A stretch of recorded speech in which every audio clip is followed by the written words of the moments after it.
하나님의 은혜가 여러분들 가운데 함께 하시기를 주님의 이름으로 축원합니다. 우리 좀 멀리 계시지만 눈으로 옆에 분들하고 인사를 좀 나누시죠. 주님의 평안을 전합니다. 예.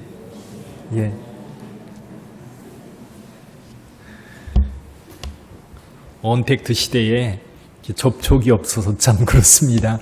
이 신앙은요, 같이 모이는데, 그리고 같은 접촉을 통해서 서로 사랑이 오고 가는데, 이 코로나 사태 때문에 교회가 힘을 잃는 이유 중에 한 가지가 이 모임이 제대로 이루어지지 않아서 그렇습니다. 실제로 접촉이 이루어지지 않는다 할지라도 저와 여러분들의 마음과 마음은 늘 주의 사랑으로 묶여 있는 줄 믿습니다. 그 사랑이 식어지지 않도록 여러분들도 긴장 가운데, 그리고 또 온라인을 통해서라도 여러분들이 수시로 안부도 전하고 위로도 전하면서 함께하는 저와 여러분들 되기를 주님의 이름으로 축원합니다.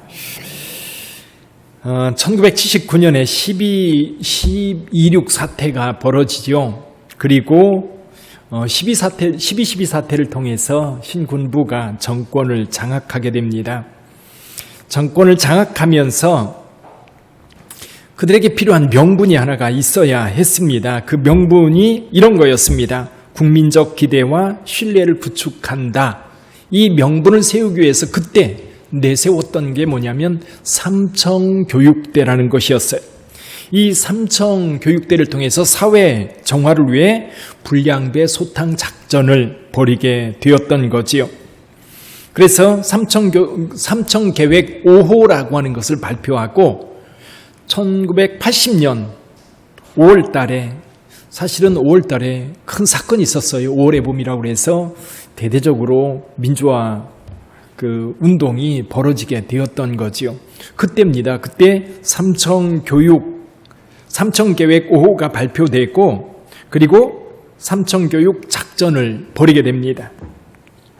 이때에 80만 명의 군경을 투입해서 사회 정화를 위해서 필요한 일을 해야 되는데, 그때에 이런 사람들을 잡아들이게 됩니다. 첫째는 개전의 정이 없어 주민의 지탄을 받는 자, 불건전한 생활 영위자 중 현행범과 재범 우려자, 사회풍토 문란 사범, 사회질서 저해 사범 등, 그래서 6만 755명을 체포를 합니다. 사실은 이 기준 자체가 굉장히 모호할 뿐만 아니라 사실 그때 진행된 모든 과정들은 거의 불법으로 진행됐다고 하는 게 나중에 다 밝혀지죠. 그래서 6만 명이 넘는 사람을 체포해가지고 네 부류로 나눕니다. A급, B급, C급, D급. A급은 체포되자마자 군사재판에 넘겨서 재판을 하게 되고요. D급은 훈방 조치합니다. 나머지 B급과 C급에 대해서는 이렇게 계획을 세웠습니다. B급은 순화교육 후에 근로봉사를 하게 하고, C급은 순화교육 후에 사회복귀를 한다. 이때에 B급과 C급에 포함된 사람들이 약 4만 명 정도 되었습니다. 이 사람들이 각 부대에 들어가서 몇 주 동안 극심한 육체 훈련을 하게 됩니다. 근데 이때에 사실은 많은 억울한 사람들이 체포되어서 삼청교육을 받게 되는 그런 일이 있었어요. 사실 어떤 일이 있을 때에, 어떤 일이 이제 시행될 때에 그 일로 인하여서 억울한 사람이 생기면 안 됩니다. 더군다나 민주사회에서 가장 중요한 게 뭐냐면 인권이라고 하는 문제고요. 또 인권 가운데 억울하게 어려움을 당하는 사람이 없도록 약자들을 보호하는 것이 사실 민주사회에 굉장히 중요한 이슈 가운데 하나지. 근데 사실 이때에 삼청교육대에 억울하게 붙잡혀가서 고통을 당한 사람들이 무지 많습니다. 그 중에 한 사람이요, 뮤지컬 배우인 남경주라고 하는 분이 있어요. 남경주라고 하는 분이 2006년에 자기가 삼청교육대에 끌려갔던 이야기를 합니다. 사실 그때 끌려간 이유가 이런 거였다고 그래요. 학교에서 이 선배가 후배를 폭행하는 모습을 본 거예요. 그래서 폭행하는 모습을 보고 가서 그거를 말리다가 파출소에 끌려가게 된 겁니다. 사실 이 사람은 아무런 잘못도 없고 싸움 말리려고 그리고 폭행하는 것을 말리려고 거기에 휘말렸다가 파출소에 붙잡혀 갔는데 그때 폭행을 했던 그 친구는 학교 자퇴하고 삼청교육대 끌려가지 않은 거예요. 근데 이 친구는 학교를 계속 다녀야기 때문에 거기 간 거예요. 근데 문제가 뭐냐면 이런 거였지요. 각 고등학교에요, 이 삼청교육대를 담당한 분들이 2사람씩 뽑아서 보내라 이렇게 된 거예요. 학교마다. 그러면 이 학교에서 아마도 누구를 보낼까 고민을 하다가 아마도 이 남경주라고 하는 이 친구가 파출소에 이제 불려갔으니까 이 친구를 아마 뽑아서 보냈던 것 같아요. 그때 이 사람이 이렇게 고백을 합니다. 꽤 오랫동안 있었는데 정말 혹독했다.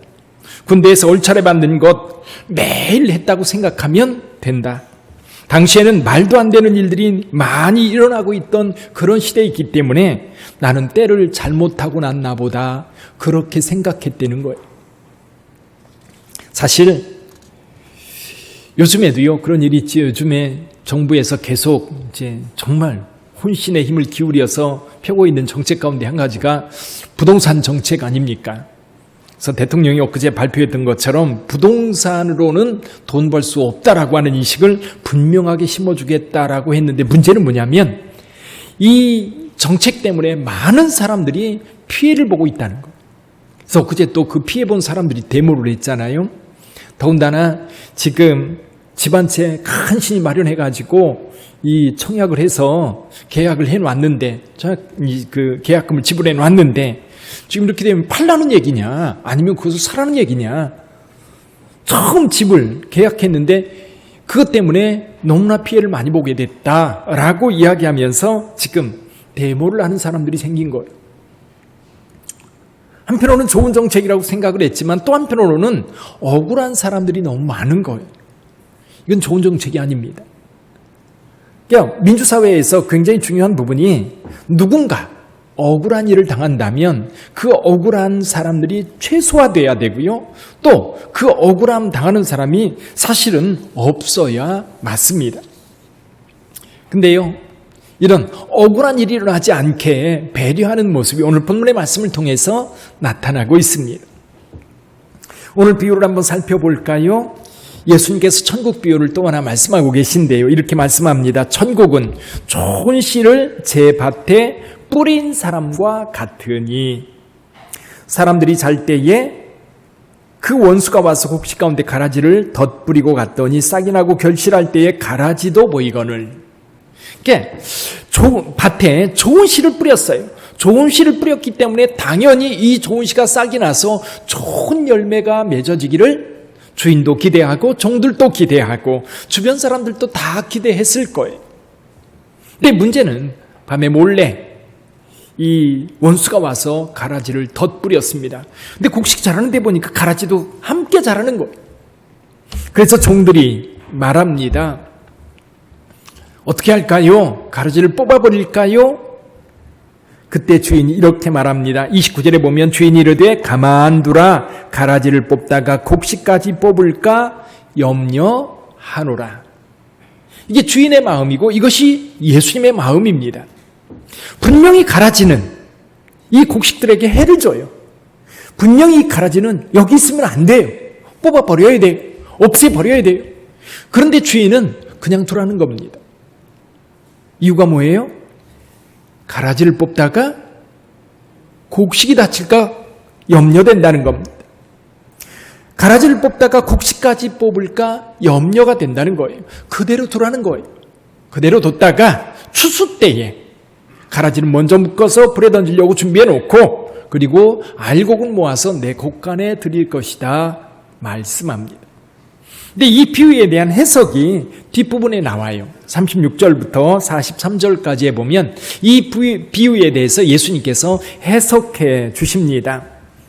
37절부터 보면요. 좋은 씨를 뿌리는 이는 인자요 밭은 세상이요 좋은 씨는 천국의 아들들이요 가라지는 악한 자의 아들들이다.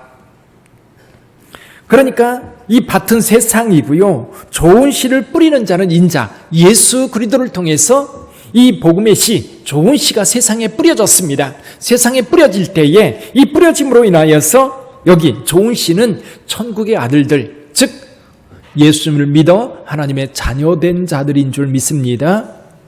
근데 여기 가라지가 나옵니다. 가라지는 악한 자들의 아들들이다.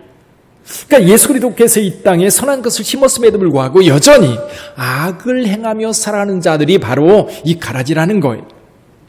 그러면서 말씀합니다. 가라지를 뿌린 원수는 마귀요 추수 때는 세상 끝이요 추수꾼들은 천사들이니 그런즉 가라지를 거두어 불에 사르는 것 같이 세상 끝에도 그러하리라. 그러면서 이 가라지가 어떤 사람들이에요? 인자가 그 천사들을 보내리니 그들이 그 나라에서 모든 넘어지게 하는 것과 또 불법을 행하게 하는 자들을 거두어 내요. 불의한 자들, 악한 자들, 그리고 거스르게 하는 자들, 이런 사람들을 다 거두어서 어디에? 풀무불에 던져 넣으리니 거기서 울며 이를 갈게 되리라. 그때에 의인들은 자기 아버지의 나라에서 해같이 빛나리라. 할렐루야. 자, 이 비유를 쭉 들으면서 여러분 어떤 생각이 듭니까? 우선 이 비유 예수님께서 처음 말씀하셨을 때와 이 해석에요 초점이 약간 어긋납니다. 그냥 앞부분의 비유에서는요 사실은 현실적인 문제예요. 지금 원수들과 함께 곡식이 자라고 있다고 하는 이 현실의 문제에 초점을 맞추고 있어요. 그래서 이 가라지를 뽑을까요? 라고 할 때 주인은 말합니다. 그냥 둬라. 곡식까지 뽑을까 염려가 된다. 나중에 처리할 것이다. 근데 뒷부분에서는 초점이 종말의 때에 맞추어져 있어요. 그때 분명하게 이 알곡과 가라지가 갈라질 거라는 거예요.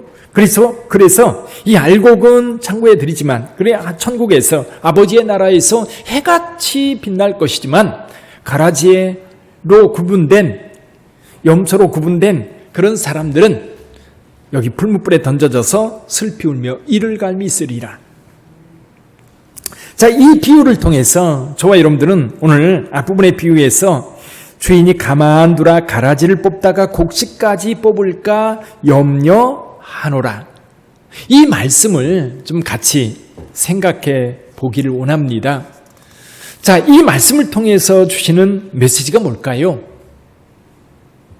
자, 우선은 저는 이 말씀 묵상하면서 이 알곡에 대한, 이 곡식에 대한 주인의 마음이 이것을 먼저 헤아렸으면 좋겠어요. 자, 주인은 이 곡식 하나도 다치기를 원치 않습니다. 그건 뭐예요? 곡식에 대한 애정이지요. 곡식에 대한 사랑이지요. 그래서 천국 복음이 이 세상에 뿌려져서 이 천국 복음을 받아들여서 그 복음의 열매가 싹이 나서 자라고 열매를 맺기까지 성장하게 될 텐데 우리 주님은 그런 사람들을 귀히 여긴다는 거예요. 소중하게 여긴다는 거예요. 그게 누굽니까? 그게 누구예요? 저와 여러분들인 줄 믿습니다. 우리 주님께서 우리를 불러서 복음의 씨앗 가운데 우리로 하여금 성장하게 했어요. 주님의 자녀로 성장하게 했어요. 이건 주님께서 선택한 알곡인 줄 믿습니다.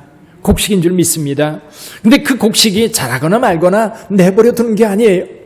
근데 가라지를 뽑아야 된다고 하는 명분은 분명한데 가라지를 뽑지 않는 이유가 뭐냐면 우리를 향한 주님의 사랑 때문이다. 우리를 향한 주님의 사랑 때문. 주님께서 저와 여러분들 선택한 것, 사실 주님께서는 우리에게 모든 인류에게 그 복음을 전해주셨어요. 요즘에도 전 세계에 흩어져 있는 선교사들의 이 구호가 뭐냐면요, 복음을 들어보지 못한 영혼들에게 이 복음을 전하는 거예요. 그래서 한 번도 이 복음을 들어본 사람들이 없도록 이 복음을 세상 곳곳에 전하기 위해서 나선 사람들이 선교사들이죠. 우리는 그들을 후원하며 기도하고 있습니다. 그런데 그 복음을 우리가 받아들일 수 있는 것 이 자체가요 은혜인 거예요. 여러분들도 전도해 보셨을 거예요. 여러분 전도하다 보면 진짜 복음이 세상에 떨어져서 싹이 나고 열매를 맺는다고 하는 것이 얼마나 힘든지, 이 복음의 씨앗이, 이 은혜의 씨앗이, 그리고 이 축복의 씨앗이 사실 누군가를 복되게 하는 것인데 하나님의 자녀로 만들고 뿐만 아니라 하나님의 그 축복 가운데 거하게 하는 것인데 그걸 받아들이는데 그렇게 힘들어요. 요즘 같은 데는 더 힘들지. 지난번에 정 총리가 이 교회에 대해서 강력한 경고를 했지요. 그래서 이 문제 때문에 교계에서 교회들마다 난리가 났습니다. 교단장들이 정총리를 직접 찾아가서 항의하고 대책을 이제 요구하기도 하고, 그래서 교회만 이렇게 이 사회에 바이러스 전파의 온상지냐? 생각해봐라. 예를 들면 이런 거죠. 만약에 그들이 염려하는 대로 이 교회가 온상이 될 수 있다면 명성교회에 부목사가 확진되었을 때 아마도 교회 안에 상당히 많은 사람들이 확진이 되었어야 돼요.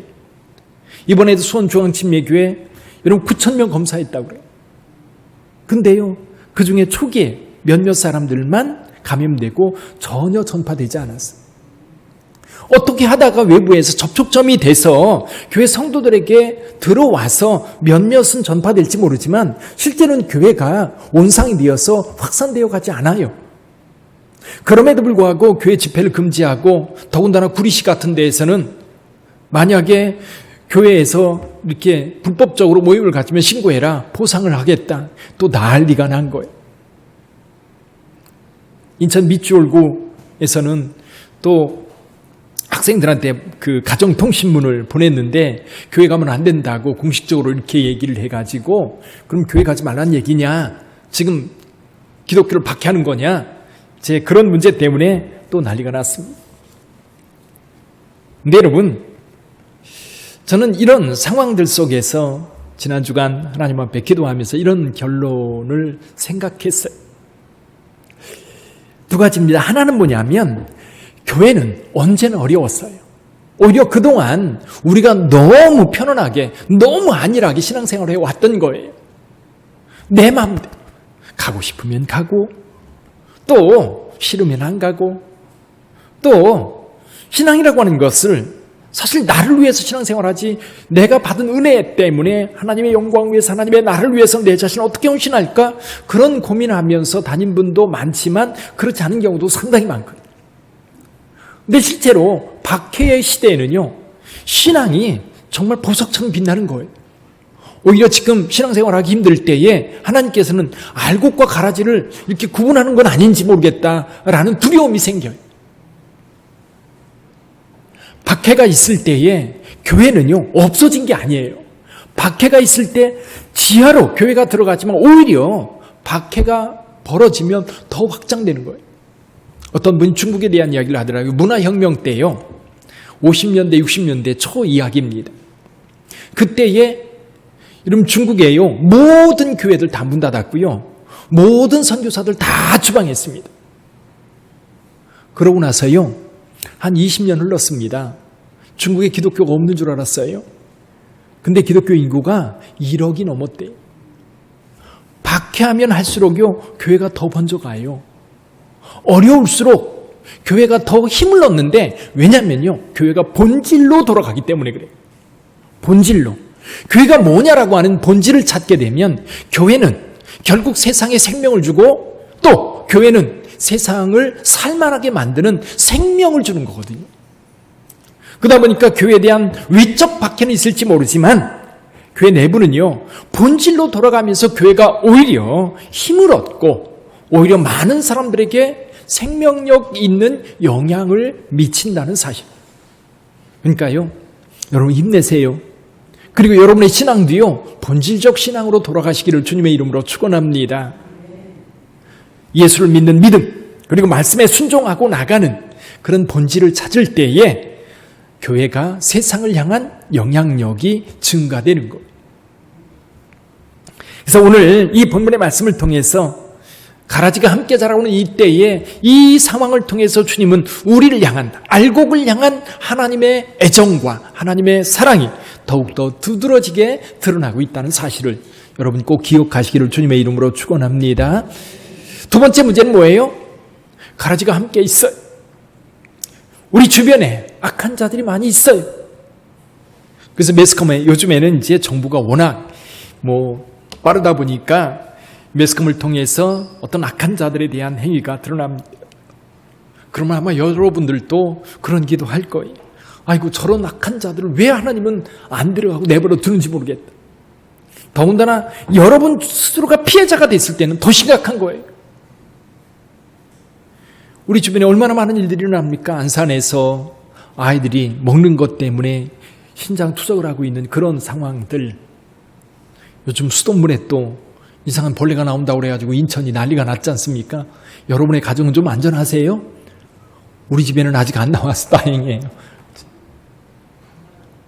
예. 받아놓고서 그렇게 관찰을 좀 해봐야 되는지도 모르겠어요. 어쨌거나 우리가 선의의 피해를 볼 때에는 더 우리가 하나님 앞에 기도하지요. 그래서 성경에서도요, 악한 자들 때문에 고통하는 사람들이 하나님 앞에 호소할 때가 참 많아요. 악한 자들이 잘 되고 악한 자들이 형통하고 악한 자들이 잘 되는 모습을 보면서 하나님 왜 저들을 그대로 두는지 모르겠다. 이런 원망 섞인 소리를 이 시편 기자들도 성경에 많은 사람들이 하나님 앞에 호소합니다. 근데 하나님께서는 이 악한 자들 그대로 버려두세요. 우리 주변에 그냥 있어요. 그들 때문에 피해도 많이 봐요. 고통도 많이 경험해요. 그런데도 하나님께서는 내버려두는 이유가 있었어요. 그 이유가 뭐예요? 곡식이 다칠까 봐. 형사 절차의 인권보호라고 하는 것을 위해서 이 꼭 필요한 원칙이 한 가지가 있어요. 그게 뭐냐면 무죄 추정 원칙이라는 겁니다. 무죄 추정 원칙. 이게 이번에 잘못 적용돼 가지고 난리가 났었지요. 이 서울시장이 자살을 해서 죽었습니다. 저는 이 어떤 죄보다도 자살하는 게 제일 큰 죄라고 보여요. 그리고 얼마나 큰 잘못을 졌길래 자살을 합니까? 그걸 허용하면 안 돼요. 그랬더니 여권에서 하는 얘기가 뭐냐면 이 박원순 씨가 자살을 했어요. 그러니까 이제 그의 죄에 대한 이야기가 나오니까 이 얘기를 하는 게 무죄 추정 원칙에 의해서 그는 죄인이 아니다라는 거죠. 근데 피해자가 많은 거예요. 점점 더 많아지고 있어. 사실 이 원칙은 억울하게 피해를 보는 사람이 없어야 된다라고 하는 대전제가 깔린 거거든요. 밑에. 그래서 이 수사하는 사람들에게 하는 얘기가 있습니다. 10명 도둑 놓쳐도 한 명의 억울한 사람이 생기면 안 된다는 거지요. 근데 아까 삼청교육 때 얘기했습니다. 얼마나 많은 억울한 사람들이 거기에 생겼었습니까? 그건 옳은 정책이 아니라는 거지요. 이번에도 부동산 정책이 많은 사람의 억울함을 만들어낸다면 그건 좋은 정책이 아닌 겁니다. 다시 검토를 해봐야 되는 거예요. 어디에, 어떻게. 원칙만 가지고 되는 게 아니거든요. 오늘 여기 이 비유에서도 원칙은 당연해요. 가라지를 뽑아버리는 것이 원칙이에요. 뽑아 없애야 돼요. 그래야 알곡도 잘 자라고 곡식도 잘 자라고 그리고 튼실한 열매가 맺혀질 거예요. 그런데도 주인은 내버려 두라고 말씀합니다. 이유는 간단해요. 여러분이 다칠까 봐. 여러분이 피해를 볼까 봐. 그래서 여러분 주변에 악한 자들이 있으면 하나님 앞에 감사하세요. 그래서 여러분 주변에 악한 사람들 때문에 여러분이 힘들 때에 두 가지를 생각하세요. 하나는 뭐냐면 그 상황을 인정하세요. 주님께서 이 상황을 허락했다는 거예요. 하나님께서 그냥 두신다는 거예요. 이유는 두 가지. 하나는 혹시 깨닫고 돌이켜 회개할까. 그래서 천년이 하루가 천년같이 기다리시는 주님. 그리고 때가 있어요. 그때까지만이에요. 정해져 있어요. 그때까지만이에요.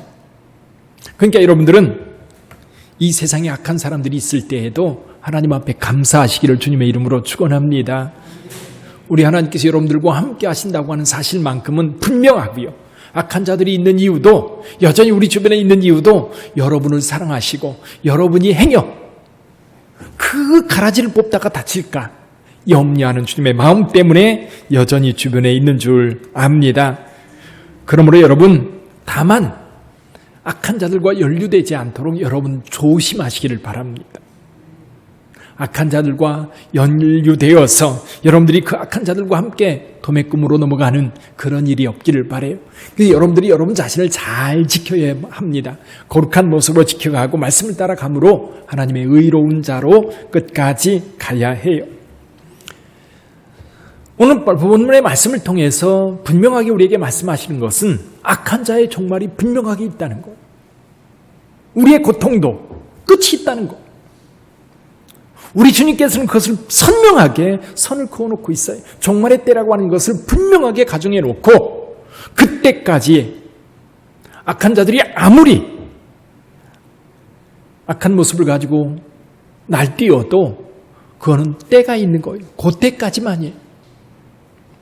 여러분, 히틀러가 아무리 악한 자여도 그때까지 결국 자살에 죽을 수밖에 없는 상황들이 벌어져요. 여러분, 세상의 악한 자들도 마찬가지입니다. 그때까지예요. 그때까지. 주님께서는 분명히 말씀합니다. 풀무불에 던져 넣으리니 거기서 울며 이를 갈미 있으리라.